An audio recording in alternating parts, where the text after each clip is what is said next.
قارون حضرت موسی علیہ السلام یہ چچا یہ صحرا کا بیٹا تھا۔ بہت ہی شکیل اور خوبصورت آدمی تھا، اس لیے لوگ اس کے حسن و جمال سے متاثر ہو کر اس کو منور کہا کرتے تھے۔ اس کے ساتھ اس میں یہ کمال بھی تھا کہ وہ بنی اسرائیل میں تورات کا بہت بڑا عالم اور بہت ہی ملنسار اور باخلاق انسان تھا، اور لوگ اس کے بہت ادب و احترام کرتے تھے۔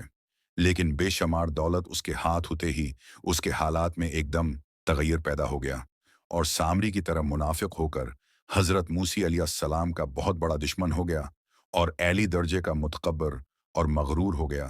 جب زکوہ کا حکم نازل ہوا تو اس نے حضرت موسی علیہ السلام کے روبرو یہ عہد کیا کہ وہ اپنے تمام مالوں میں سے 1000واں حصہ زکوہ نکالے گا، مگر جب اس نے مالوں کا حساب لگایا تو ایک بہت بڑی رقم زکوہ کی نکلی۔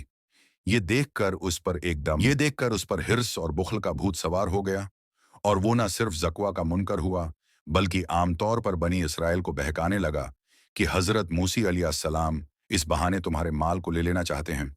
یہاں تک کہ حضرت موسی علیہ السلام سے لوگوں کو برگشتہ کرنے کے لیے اس نے یہ گندی اور گھنونی چال چلی کہ ایک عورت کو بہت زیادہ مال و دولت دے کر امادہ کر لیا کہ وہ اب پر بدکاری کا الزام لگائے۔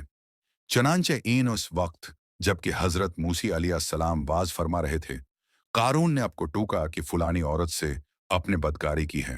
حضرت موسی علیہ السلام نے فرمایا کہ اس عورت کو میرے سامنے لاؤ، چنانچہ وہ عورت بھلائی گئی۔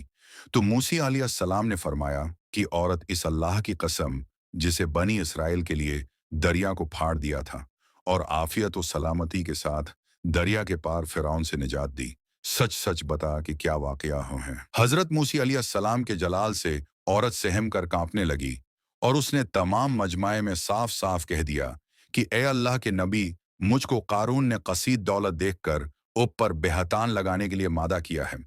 اس وقت حضرت موسی علیہ السلام اب دیدہ ہو کر سجدہ شکر میں گر پڑے، اور بحالت سجدہ اپنے یہ دعا مانگی کہ یا اللہ قارون پر اپنا قہر و غضب نازل فرما دے۔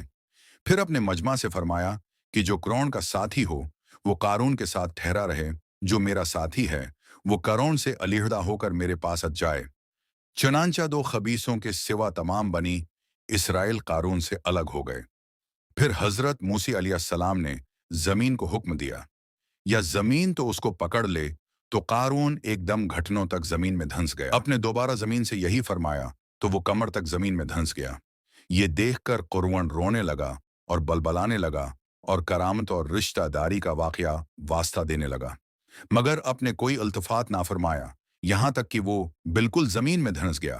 وہ مولارن آدمی جو قارون کے ساتھی بنے تھے لوگوں سے کہنے لگے کہ حضرت موسی نے قارون کو اس لیے دھنسا دیا ہے تاکہ قانون کے مکان اور اس کے خزانوں پر خود قبضہ کر لیں، تو آپ نے اللہ تعالی سے دعا مانگی کہ قارون کا مکان اور خزانہ بھی زمین میں دھنس جائے۔ چنانچہ قارون کا مکان جو سونے کا تھا اور اس کا خزانہ بھی زمین میں دھنس گیا۔